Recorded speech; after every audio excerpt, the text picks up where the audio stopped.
میت کو غسل دینا، کفن دینا، اس پر نماز جنازہ پڑھنا اور دفن کرنا فرض کفایہ ہے۔ مرد و عورت کے لیے کفن کا کپڑا سفید ہونا چاہیے۔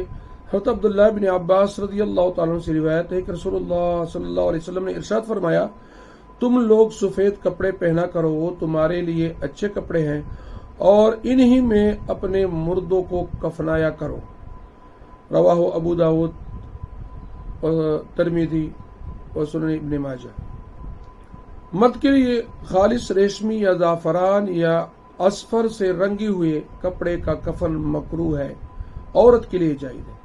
کفن کے لیے نیا کپڑا خریدنا ضروری نہیں۔ اگر گھر میں سفید کپڑا موجود ہے اور پاک صاف ہے تو اسے کفن بنانے میں کوئی حرج نہیں۔ کفن کا کپڑا اسی حیثیت کا ہونا چاہیے جیسا مردہ اکثر زندگی میں استعمال کرتا تھا۔ تکلفات فضول ہیں۔ اپنے لیے کفن تیار رکھنا مکروہ نہیں، البتہ قبر کا تیار رکھنا مکروہ ہے۔ تبرک کے طور پر آب زمزم میں تر کیا ہوا کفن دینے میں بھی کوئی مذائقہ اور مشکل نہیں، بلکہ باعث برکت ہے۔ کفن میں یا قبر کے اندر عہد نامہ یا اپنی پیر کا شجرہ نصب یا اور کوئی دعا رکھنا درست نہیں، البتہ کعبہ شریف کا غلاف تبرکن رکھ دینا درست ہے۔ اگر کعبہ شریف کے غلاف کے اوپر کلمہ یا قرآنی آیات لکھے ہوں تو وہ کفن یا قبر میں رکھنا درست نہیں۔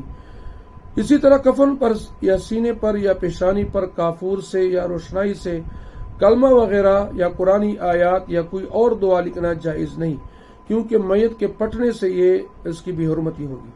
بعض لوگ کفن پر بھی عطر لگاتے ہیں اور عطر کی پریری میت کے کان میں رکھ دیتے ہیں، یہ سب جہالت ہے۔ جتنا شریعت میں آیا ہے اس سے زائد نہیں کرنا چاہیے۔ مرد کے جنازہ پر چادر ڈالنا ضروری نہیں، اور نہیں یہ چادر کفن میں داخل ہے۔ اگر کوئی شخص اپنی چادر ڈالنا چاہے تو ڈال سکتا ہے۔ عورت کے جنازہ پر چادر ڈالنا پردے کے لیے ضروری ہے، مگر یہ چادر بھی کفن میں داخل نہیں، کوئی سی بھی چادر ڈالی جا سکتی ہے۔ جنازے پر قرآنی آیات، کلمہ اور دعاؤں والی چادر ڈالنا بھی صحیح نہیں، اس سے بھی بے حرمتی ہوتی ہے۔ میت کے غسل اور کفن وغیرہ سے جو سامان اور کپڑا بچ جائے تو اگر وہ میت کے ترکے سے لیا گیا تھا تو اسے ترکہ میں شامل کرنا چاہیے، یا جس نے اپنے پیسوں سے خریدا تھا اسے واپس کرنا چاہیے۔ یوں ہی پھینک دینا یا ضائع کرنا یا کسی دوسرے کو دے دینا جائز نہیں۔ میت کو کفناتے وقت مرد یا عورت پاجامہ اور ٹوپی پہنانا بھی جائز نہیں۔ اسی طرح امامہ دینا بھی مکروہ ہے، جیسے کہ بعض جگہ علماء اور سرداروں وغیرہ کی میت کو کفن کے 3 کپڑوں کے علاوہ 1 عدد امامہ یا ٹوپی بھی دیتے ہیں۔ میت کو کفن پہنانے کے بعد امام مسجد کا لکھا ہوا خط میت کے ہاتھوں میں رکھنا بھی جائز نہیں۔ یہ سارے فضول اور لغو باتیں ہیں۔ فقط واللہ تعالی اعلم۔